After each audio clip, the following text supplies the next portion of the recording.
మార్చి 3వ తేదీన మనకు చంద్రగ్రహణం అలానే కాకుండా పౌర్ణమి రాబోతుంది. అది కూడా మనకు మంగళవారంతో కూడి వస్తుందన్నమాట. అందుకే ఈ రోజున మర్చిపోకుండా రూపాయి బిళ్ళను అక్కడ పెడితే చాలండి, మీ సుడి తిరుగుతుంది, మీ జీవితం మారిపోతుందన్నమాట. ఒక్క రాత్రిలోనే మీరు అద్భుతాలను చూస్తారు. అలానే కాకుండా అద్భుతాలను చూసి ఆశ్చర్యపోతారండి. ఇది చాలా చాలా శక్తివంతమైన పరిహారం. అలానే కాకుండా మనకు ముఖ్యంగా చెప్పాలంటే ఈ రూపాయి బిళ్ళ అనేది చాలా శక్తివంతమైనదనమాట. రూపాయి లక్ష్మీదేవి రూపంగా భావించబడుతుందండి. ఒక రూపాయి లేకపోతే మన జీవితం నడవదని మనందరికీ తెలిసిందే కదా. ఆ రూపాయితోనే మన జీవితం ఏంటంటే స్టార్ట్ అవుతుంది కదండి. అందుకే మీరు ఏం చేయండి అంటే గుర్తుపెట్టుకోండి, ఇప్పుడు చెప్పే విధంగా ఈ రూపాయి బిళ్ళ పరిహారం అనేది చేయండి. ఈ రూపాయి బిళ్ళ పరిహారం అనేది చాలా చాలా శక్తివంతమైనది, చాలా అద్భుతంగా పనిచేస్తుందండి. కేవలం మనం ఏంటంటే ఒక రూపాయి బిళ్ళతో రాత్రి పడుకునేటప్పుడు పరిహారం చేసుకుంటే తెల్లవారేసరికి మనం ఎంతో కొంత అద్భుతాలను చూడగలుగుతామని ఇలా శాస్త్రాల్లో చెప్పబడుతుంది. కాబట్టి పౌర్ణమి రోజున ఖచ్చితంగా గుర్తుపెట్టుకోండి, ఈ రూపాయి బిళ్ళ పరిహారం అనేది చేయండి. అయితే మనకు ఈసారి ఏంటంటేనండి గ్రహణం షష్టగ్రహ కూటమిలో ఏర్పడుతుంది. ఇది చాలా చాలా శక్తివంతమైన గ్రహణం. ఈ గ్రహణం మనకు భారతదేశంలో కనిపిస్తుంది. అలానే కాకుండా ముఖ్యంగా చెప్పాలంటే 3 గంటలకు గ్రహణం ప్రారంభమవుతుంది. ఆ తర్వాత 7 గంటలకు ముగిస్తుందన్నమాట.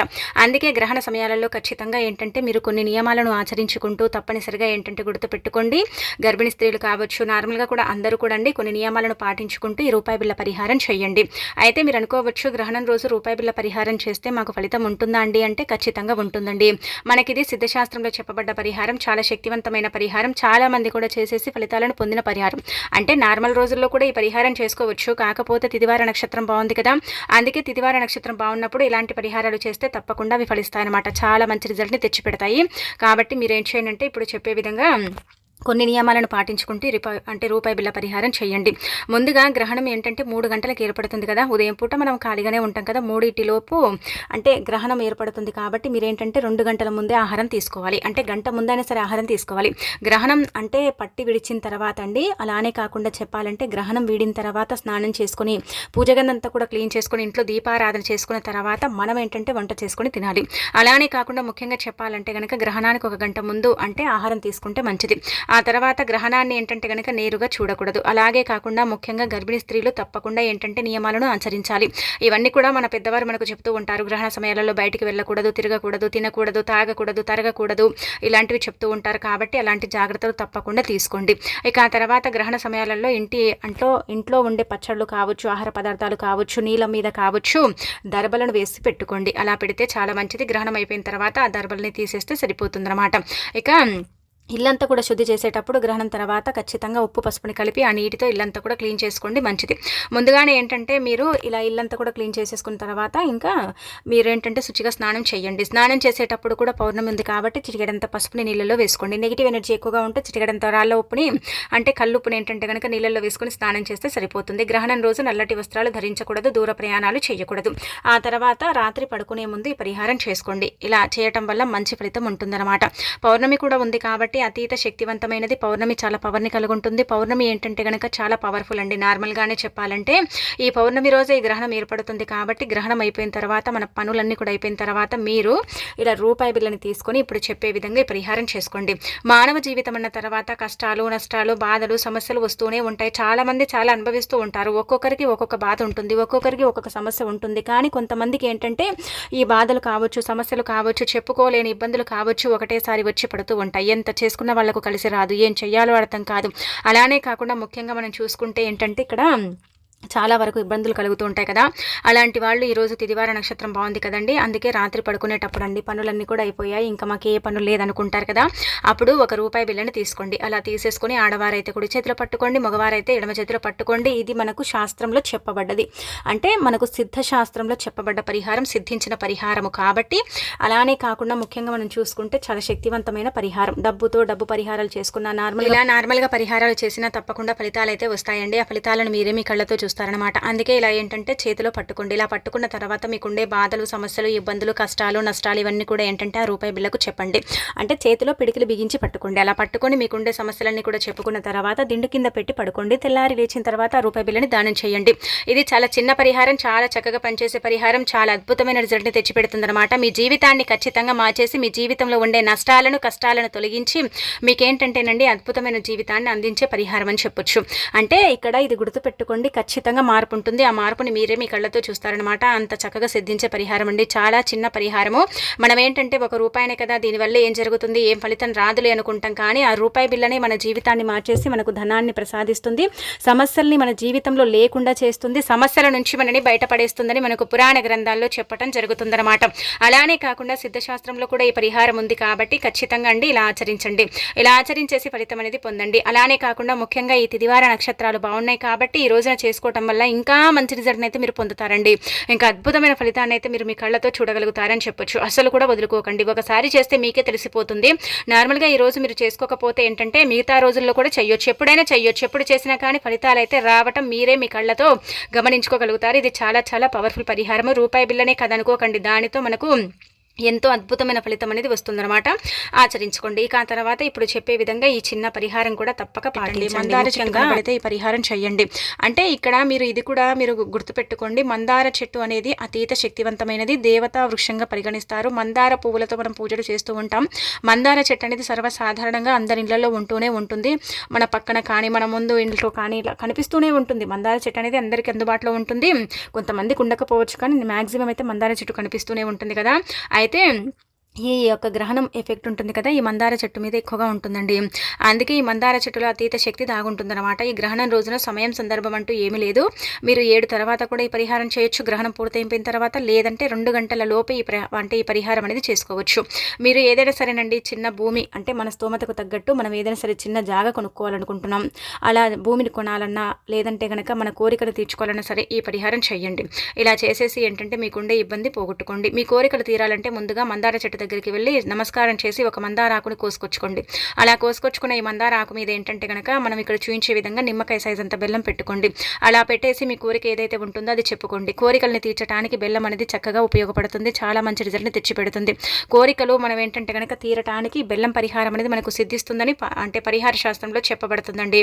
అందుకే బెల్లాన్ని మందార ఆకు మీద పెట్టినప్పుడు, మందార ఆకు శుద్ధి అయి ఉంటుంది కదండి, ఇంటికి తెచ్చుకున్న తర్వాత కొంచెం క్లీన్ చేసుకుని పెద్ద నిమ్మకాయ సైజ్ అంత బెల్లాన్ని తీసుకుని మన మందార ఆకు మీద పెట్టి మనం ఏంటంటే గట్టిగా సంకల్పం చెప్పుకోండి. ఇది మీరు ఇంటి బయట కూడా చేయొచ్చు, ఇంట్లో కూడా చేసేసి డైరెక్ట్గా తీసుకెళ్ళి ఏదైనా చెట్టు మొదట్లో పెట్టేసి వెనక్కి తిరిగి చూడకుండా వచ్చేయచ్చు. ఎలా చేసుకున్నా కానీ ఫలితాలు అయితే వస్తాయన్నమాట. ఖచ్చితంగా కోరిక తీరుతుంది. కానీ వెంటనే ఏం తీరదండి, వారం రోజులు కానీ లేదంటే 21 రోజుల్లో కానీ కోరిక తీరే అవకాశం ఉంటుంది. మన స్తోమతకు తగ్గట్టు మనం కోరుకోవాలి. లేని దాని గురించి మనం కోరామనుకోండి అది రాదు. అలానే కాకుండా ఇప్పుడు మనం ఉదాహరణకు చెప్తున్నాండి, మనం చదువుకోకపోయినా మనకు గవర్నమెంట్ ఉద్యోగం రావాలంటే రాదు కదా. అలా మనకు తగ్గట్టుగా మనం కోరికలు కోరుకుంటే భగవంతుడు కూడా మన కోరికను ఏంటంటే కనుక తీరుస్తాడనమాట. ఇది గుర్తుపెట్టుకోండి. ఇలా ఏంటంటే మీకు అంటే అవసరం ఉన్న కోరిక కోరండి. ఏ కోరికైనా సరేనండి ఖచ్చితంగా తీరుతుంది, ఏ కోరికైనా సరేనండి సిద్ధిస్తుందని శాస్త్రాల్లో చెప్పబడుతుంది. కాబట్టి తప్పకుండా ఏంటంటే కోరికల్ని తీర్చుకోవాలంటే ఇలాంటి అంటే చిన్న చిన్న పరిహారాలు చేయాలి. ఇది చాలా శక్తివంతమైనది. గ్రహణం అలానే కాకుండా మనకు ముఖ్యంగా ఈరోజు మంగళవారం కూడా ఉంది కాబట్టి బెల్లము అలానే మందారాకు పరిహారం చేస్తే సరిపోతుంది. తప్పనిసరిగా మార్పుని మీరే మీ కళ్ళతో చూస్తారని చెప్పొచ్చు. ఆ తర్వాత భూములు కొనాలనుకునేవారు యాజ్ ఇట్ ఈస్గా మందారాకుని తీసుకొని అందులో చిన్న నిమ్మకాయ సైజ్ అంత బెల్లాన్ని పెట్టి ఎర్రపప్పు పోసేసి చక్కగా సంకల్పం చెప్పుకోవాలి. అంటే భూములు కొనాలనుకునేవారు మాత్రమే ఇలా చేయాలి. ఎర్రపప్పు ఏంటంటే గ్రహాలకు అంకితం చేయబడుతుంది, గ్రహస్థితిని మారుస్తుంది. లేని దాన్ని కూడా తెచ్చి పెట్టడానికి ఎర్రపప్పు అనేది ఉపయోగపడుతుంది. ఇప్పుడు మన ప్రాప్తం కలగదు, మన ప్రాప్తం అవుతుందో లేదని మనం బాధపడతాం కదా కొన్నిసార్లు. అలా ఏంటంటే మన ప్రాప్తం అయ్యేలాగా మనకేంటంటే కనుక చక్కగా మనం కోరుకున్నది జరిగేలాగా చేయడానికి ఎర్రపప్పు ఉపయోగపడుతుంది. బెల్లము దైవానికి నివేదన అవుతుంది కాబట్టి బెల్లంతో చేసుకునే పరిహారాలన్నీ కూడా తప్పక ఫలిస్తాయని శాస్త్రాల్లో చెప్పడం జరుగుతుందన్నమాట. బెల్లం చాలా చాలా శుద్ధి అయినది. అలానే కాకుండా బెల్లంతో చేసుకునే పనులన్నీ కూడా మనకు తప్పకుండా సిద్ధిస్తాయండి, చాలా మంచి రిజల్ట్ని తెచ్చిపెడతాయన్నమాట. అందుకే బెల్లంతో ఈ పరిహారం అనేది చేసుకోండి. ఇంకా తర్వాత ఏంటంటే ఎర్రపప్పు కూడా చక్కగా మనకు పనిచేస్తుంది, చాలా మంచి రిజల్ట్ని తెచ్చిపెడుతుంది అనమాట. ఎర్రపప్పు కూడా ఏంటంటే కనుక చెప్పాలంటే ఒక రకంగా మనం అనుకున్న దాన్ని అది సిద్ధింపబడే లాగా చేస్తుందన్నమాట. అందుకే ఎర్రపప్పు కూడా అతీత శక్తి ఉంటుందని శాస్త్రాల్లో చెప్పడం జరుగుతుంది. కాబట్టి ఎర్రపప్పుని ఉపయోగించుకుంటే గ్రహస్థితి కూడా మెరుగుపడుతుంది, గ్రహాలు అనుకూలించడం, స్థితిగతులన్నీ కూడా సరిగ్గా ఉండటం. కొన్నిసార్లు గ్రహాలు అనుకూలించక మనం అనుకున్న పనులు కూడా జరగకుండా పెండింగ్లో పడిపోయి మనం బాధపడుతూ ఉంటాం కదా. అలాంటి వాటి పరంగా కూడా ఈ యొక్క ఎర్రపప్పు అనేది మనకు ఉపయోగపడుతుంది. ఇంకా తర్వాత ఇలా మీరు ఈ విధంగా అండి చేసేసుకోండి. ఇలా చేసేసి ఏంటంటే రిజల్ట్ అనేది పొందండి. ఇలా మీరు ఇంట్లో పెట్టుకోవచ్చు, అంటే పూజ గదిలో ఇలా పెట్టండి. ఈ ఎర్రపప్పు ఏంటంటే కనుక మీరు మందారాకు తీసుకుంటారు కదా, కొంచెం పెద్ద సైజులో ఉండే మందారాకుని తీసుకొని ఆ మందారాకు పైన ఎర్రపప్పు పోసేసి ఇంకా తర్వాత అందులో బెల్లాన్ని పెట్టేసి చక్కగా సంకల్పం చెప్పుకొని భూలాభం కలగాలి, లేదంటే బంగారం కొనుగోలు చేయాలి అనేసి సంకల్పం చెప్పుకోండి. మీకు నచ్చింది మీరు ఏదైనా సరే అనుకొని అనంతరం ఏంటంటే కనుక దాన్ని తీసుకెళ్ళి చక్కగా గుర్తు పెట్టుకోండి. మర్రి చెట్టు మొదట్లో వదిలేసి రండి. మర్రి చెట్లు లేవండి అనుకునేవారు ఇలా మనం చెప్పాలంటే కనుక వేప చెట్టు దగ్గర వదిలేసి రండి. వేప చెట్టు దగ్గర పెట్టేటప్పుడు, మర్రి చెట్టు దగ్గర పెట్టేటప్పుడు ఖచ్చితంగా సంకల్పం చెప్పుకోవాలి. అంటే మేము మా అవసరం కోసం ఈ పరిహారం చేశాం, ఖచ్చితంగా ఈ పరిహారం మాకు సిద్ధించాలి, మంచి ఫలితం అనేది రావాలని సంకల్పం చెప్పుకొని అక్కడ వదిలేసి వస్తే తప్పనిసరిగా ఏంటంటే కనుక ఈ పరిహారం అనేది సిద్ధిస్తుందని శాస్త్రాల్లో చెప్పడం జరుగుతుందండి. అందుకే ఆచరించేసుకోండి. ఇది చాలా చాలా శక్తివంతమైన పరిహారం, చాలా వరకు కూడా ఏంటంటే పవర్ఫుల్ పరిహారం అని చెప్పొచ్చు. ఈ పరిహారాన్ని అయితే ఆచరించండి, ఫలితాన్ని మీరే మీ కళ్ళతో చూస్తారు. వెంటనే ఏది కూడా జరగదు, వెంటనే ఏది కూడా మనకు ఫలితం అనేది రాదు. కాబట్టి కొంచెం సమయం అనేది తప్పకుండా పడుతుందండి. ఆ సమయాలలో ఏంటంటే మన కోరిక అనేది తీరుతుంది, మనం కోరుకున్నది అనేది జరుగుతుందన్నమాట. మనకు ఒకవేళ సగం అంటే ఇల్లు కట్టి మనం ఆపేస్తూ ఉంటాం. కొన్నిసార్లు మన దగ్గర డబ్బు లేక, డబ్బు అందక ఇబ్బంది పడుతూ అంటే బాధపడుతూ సగం ఇల్లు కట్టి ఆపేస్తూ ఉంటాం కదా. అలాంటి వాళ్ళు కూడా ఇల్లు తిరిగి మళ్ళీ ప్రారంభించాలన్నా, ఆగిపోయిన వ్యాపారం తిరిగి మళ్ళీ ప్రారంభించుకోవాలన్నా, వ్యాపార పరంగా కూడా బాగా కలిసి రావాలని సరేనండి మనం సంకల్పం చెప్పుకొని పరిహారం చేయొచ్చు. 1 స్పూన్ ఎర్రపప్పు, చిన్న అంటే నిమ్మకాయ సైజ్ అంత బెల్లం అండి. ఇక్కడ మనం పెద్దగా ఖర్చు పెట్టము, అలానే కాకుండా శ్రమించకుండా చేసేసుకునే ఈజీగా చేసుకునే పరిహారం అనమాట. అంత చక్కగా పనిచేస్తుంది. కాబట్టి ఈ పౌర్ణమి రోజున తప్పక ఆచరించండి. ఇలా చేసేసి ఏంటంటే రిజల్ట్ అంటే పొందండి. ఇంట్లో స్త్రీలు పురుషులు ఎవరైనా చేయొచ్చని మనకు పరిహార శాస్త్రంలో క్లుప్తంగా చెప్పబడుతుందన్నమాట.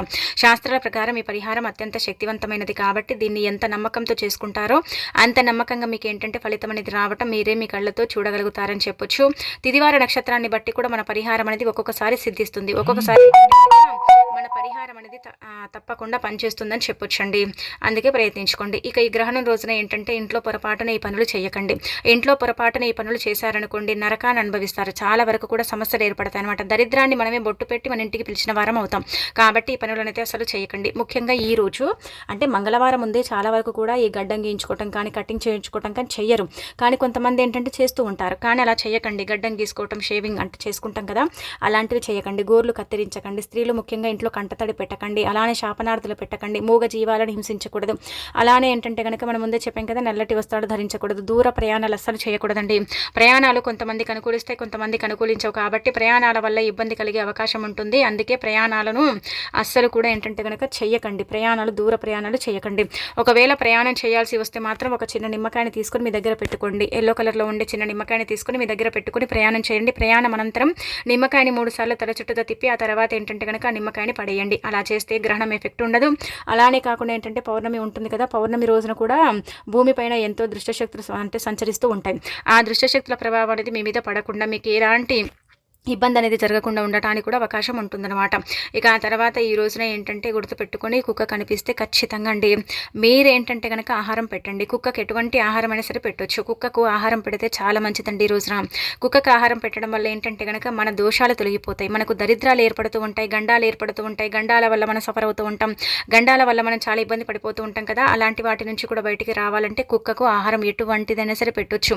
ఇదే పెట్టండి అదే పెట్టమని కాదు, ఏది మీకు అంటే ఆ సమయానికి అంటే అందుబాటులో ఉంటుందో ఆహారం పెట్టండి. పెరగన్నం కూడా పెట్టొచ్చు, లేదంటే కనుక నార్మల్గా మన ఇంట్లో చేసుకున్న వంట ఏదైనా సరే ఉంటే ఆ రోజు ఏంటంటే కనుక ఇలా కలిపేసి మీరు కుక్కకు పెడితే చాలండి. ఇంకా మీ జీవితం మారిపోయినట్టే, మీకు అంతా కూడా మంచి జరిగినట్టే, మీ గ్రహస్థితి మెరుగుపడినట్టే. అలానే కాకుండా ఏంటంటే కనుక సర్వ దరిద్రాలు పోయి మంచి ఫలితాలు వస్తాయని శాస్త్రాల్లో చెప్పడం జరుగుతుంది. కాబట్టి ఇది కూడా మీరు ప్రయత్నించవచ్చు అనమాట. ఇక ఆ తర్వాత ఈ రోజు తప్పనిసరిగా రాత్రి సమయాలలో గ్యాస్ స్టవ్ మీద ఇది పెట్టండి. ఇలా పెడితే ఇంటి పరంగా ఉండే ఇబ్బందులన్నీ కూడా పోతాయి, అనేక రకాల సమస్యల నుంచి మీరు బయటపడతారు. కాబట్టి గ్యాస్ స్టవ్ కింద కానీ గ్యాస్ స్టవ్ పైన కానీ ఇది పెట్టండి. ఏమీ లేదు, ఒక పళ్ళెం తీసుకోండి. ఒక పళ్ళెం తీసుకొని అందులో 1 స్పూను కల్లులుప్పు అంటే రాళ్ళ ఉప్పు అంటాం కదా, అది పోసేయండి. 2 ఎండుమిరపకాయలు, 1/2 స్పూన్ కుంకుమ, 1/2 స్పూన్ పసుపు, ఆ తర్వాత ఒక 2 అంటే ఎండుమిరపకాయలు పెట్టండి.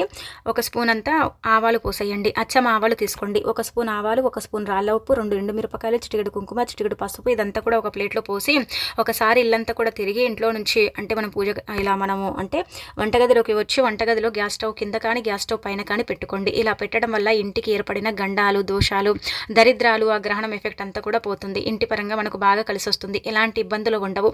అలానే కాకుండా చాలా మంది ఇల్లు కూడా అనుకూలించదు, ఇంటి వాతావరణం సరిగ్గా ఉండక బాధపడతారు కదా, అలాంటి వాళ్ళకు కూడా ఏంటంటే కనుక ఈ పరిహారం పనిచేస్తుందని పరిహార శాస్త్రంలో చెప్పడం జరుగుతుందండి. అందుకే తప్పకుండా ప్రయత్నించేసి రిజల్ట్ అనేది పొందండి. మార్పు అనేది ఉంటుంది. రాత్రంతా కూడా ఏంటంటే ఉంచాలన్నమాట. రాత్రంతా కూడా ఉంచి మరుసటి రోజు ఉదయాన్నే మనం వంటగదిలోకి వెళ్ళగానే ఒక కవర్ తీసుకొని మనం పెట్టిందంతా కూడా పొయ్యి మీద అది అంతా కూడా తీసేసి ఒక కవర్లో పోసేసి బయట పెట్టండి, ఇంట్లో పెట్టుకోకండి. అప్పటికప్పుడు పడేసే వీలుంటే తీసుకెళ్ళి పడేయండి, సరిపోతుంది. లేదా అప్పటికప్పుడు పడేసే వీలు లేదంటే కనుక దానికి ఒక ముడి వేసేసి దూరంగా పెట్టండి. మీరు ఇంట్లో పెట్టుకుంటే ఇంటి పరంగా ఇబ్బందులు మళ్ళీ ఏర్పడతాయి కాబట్టి ఇంట్లో పెట్టకండి, ఇంటి బయట పెట్టేసుకుంటే సరిపోతుందన్నమాట. చాలా మంచి రిజల్ట్ అయితే మీరు చూస్తారు, చూసి ఆశ్చర్యపోతారండి. ఇది మాత్రం తప్పనిసరిగా చేసుకోండి. వంటగదిలో పనంతా కూడా క్లీన్ అంటే కంప్లీట్ అవుతుంది కదా, అన్నం తిని మనము అంటే మొత్తం క్లీన్ చేసుకొని ఇంకా లైట్లు ఆఫ్ చేసుకొని ఇంట్లో వంటగదిలో నుంచి బయటకు వస్తాం కదా, వచ్చిన తర్వాత ఈ పనిని చేసుకుంటే మంచిదనమాట. ఇది పెట్టిన తర్వాత పదే పదే వంటగదిలోకి వెళ్ళటం, వంటగదిలో తిరగటం ఇలాంటివి చేస్తే చాలా ఇబ్బందులు వస్తాయండి. మనం చేసిందంతా కూడా వేస్ట్ అయిపోతుంది. కాబట్టి అలా కాకుండా వంటగదిలో ఇలా ఒక రకంగా చెప్పాలంటే కనుక ఇది పెట్టేసి వదిలేయండి. ఇంకా వెళ్ళకూడదు. పదే పదే ఉదయమే వెళ్ళి తీసేస్తే ఇంకా మనము మన ఇంటి పరంగా మనకు తెలియని ఒక పాజిటివ్ అంటే వైబ్స్ అనేవి మనకు ప్రారంభమవుతాయి. ఇంట్లో నెగిటివిటీ మొత్తం పోతుంది, మనకు మంచి జరుగుతుందని చెప్పొచ్చు. కాబట్టి ప్రయత్నించుకోండి.